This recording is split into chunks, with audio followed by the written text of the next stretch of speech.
Zoe. I am the Tipsy Psychic, and I'm just chilling here with my wine, having some dinner and all. It's, you know, one of those laid-back evenings, but I thought I'd go over our next Cusp Love Life video, which is the Cusp of Taurus and Gemini. So the Cusp of Taurus and Gemini, I am that cusp, is also known as the Cusp of Energy. And if you want to find out more about the cusp, I will post videos about that cusp below.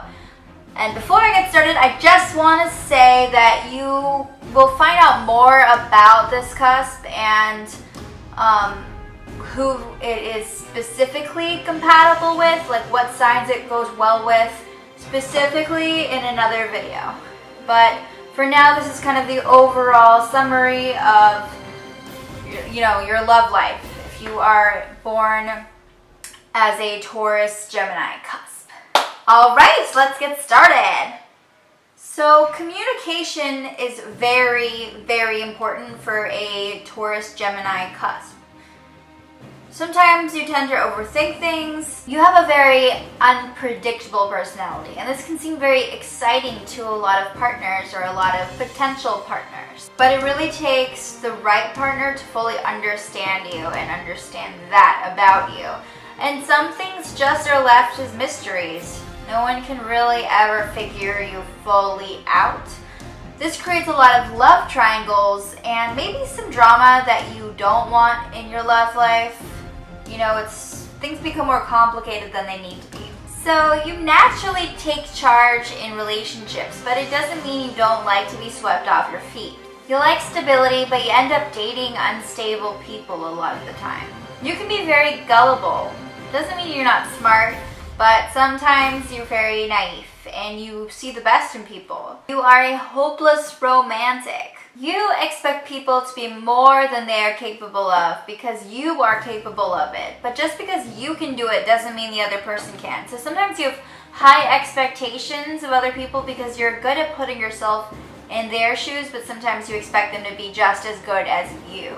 You need to keep things interesting at all times. When they start to feel like they're becoming too cliche, then sometimes you want to just do something to, you know, make everything more crazy.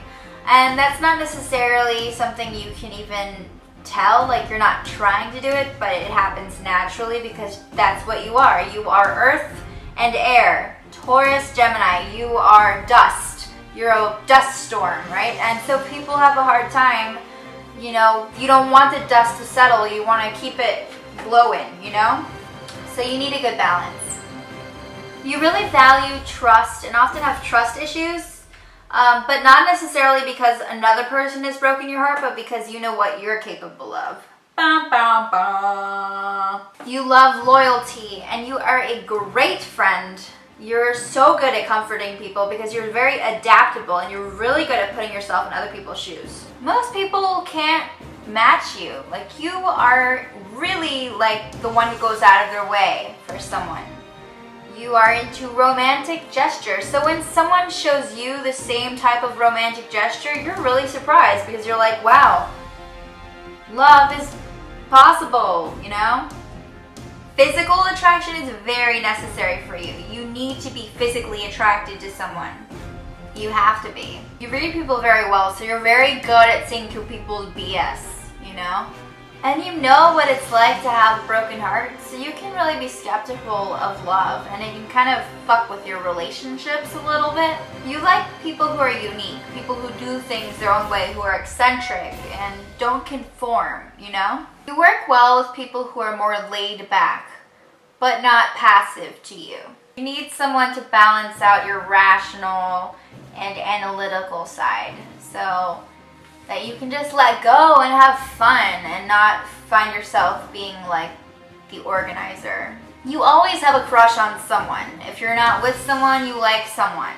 Like in grade school, you probably were that one kid who had all these like crushes on this other person in class, but it will change constantly as you grow.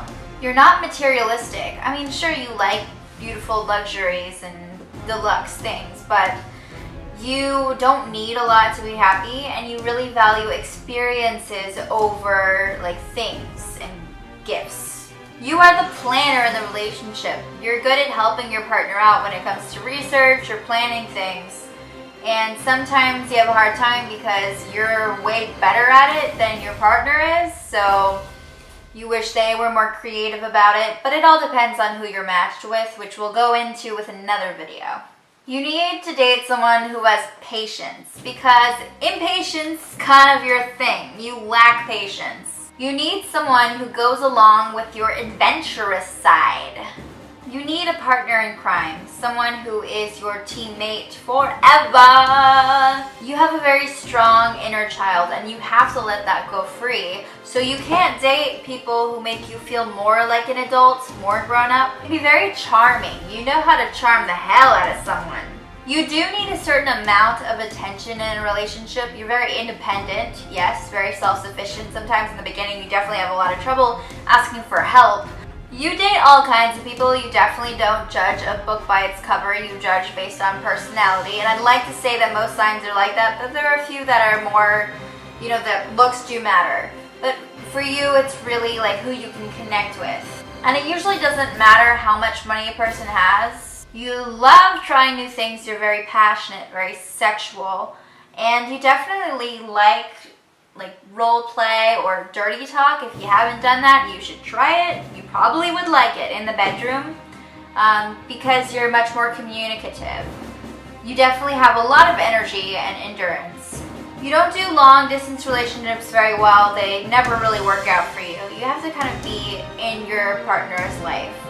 Even if you don't live with them, they have to be nearby. Like, you have to see them.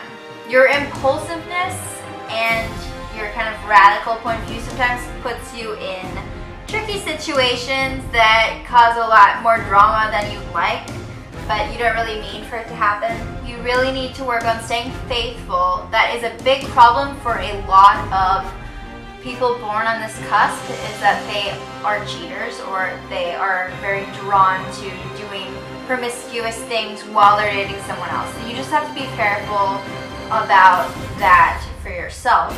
What's cool about you is you're a good listener, but you're also very good at being the entertainer. So you kind of have a good balance there.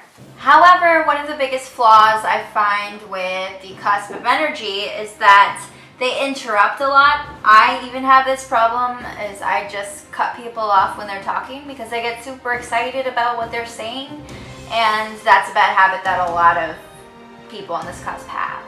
You like problem solvers, and you like people who you can have conversations with. You don't mind a different language. Like, language is not a barrier because you're always looking to learn and educate yourself and learn new things. And you like learning new skills. You're kind of like, you like a lot of things. You're really good at a lot of things, but you're never a master of one thing, if that makes any sense. You're like a jack of all trades, but you never fully master one skill. That's usually how it is for people on this cusp. You're very compassionate and you definitely make an impression on people. And you're very good at talking and marketing yourself and advocating for the people you care about. And there we go. That was the cusp of energy, the love life. Remember, once I go through the summary videos for your love lives, I will be going into more depth on what signs work with you and all that. So stay tuned, and I hope you subscribe to my channel. Bye!